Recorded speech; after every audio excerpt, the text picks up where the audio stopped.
तहरीक इंसाफ का संजानी जलसा इस्लामाबाद पुलिस को महंगा पड़ गया। कंटेनर्स के किराए और एहलकारों की रोटी पानी की मद में पुलिस के 6 करोड़ रुपए खर्च हो गए। शहर से अब भी कंटेनर नहीं उठाए गए। यौमिया लाखों रुपए किराया बदस्तूर अदा करना पड़ रहा है। शकील करार की रिपोर्ट देखिए। तहरीक इंसाफ का इस्लामाबाद के नवाही इलाके संजानी में जलसा इस्लामाबाद पुलिस की जेब पर भारी रहा। कारकुनों का रास्ता रोकने के लिए इस्लामाबाद भर को कंटेनर सिटी में बदला गया, जिस पर 4 करोड़ 70 लाख से ज्यादा रकम खर्च हुई। शहर भर में मजमूई तौर पर 455 कंटेनर खड़े किए गए।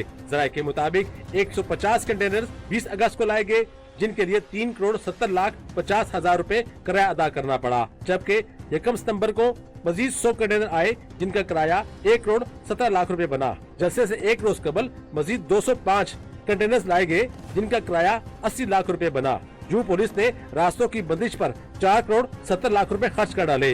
जराये के मुताबिक जलसे के रोज एहलकारों के 2 वक्त के खाने पर 25 लाख रुपए खर्च हुए। जो मजमूई तौर पर धरना इस्लामाबाद पुलिस की जेब से 6 करोड़ रुपए ले उड़ा। जबकि एहतजाज और तोड़ फोड़ का खर्चा खत्म होने के बावजूद बदस्तूर सैकड़ों कंटेनर शाहराहों के किनारे रखे हैं, जिन पर जोमिया भारी खर्चा अदा करना पड़ रहा है। शहरियों के तहफ़्फ़ुज़ या मकदमात की पैरवी की बात हो तो इस्लामाबाद पुलिस वसाइल की कमी का रोना रोती है, लेकिन सियासी सरगर्मियों की रोकथाम के लिए कंटेनर से किराए की मद में करोड़ों रुपए खर्च कर दिए जाते हैं।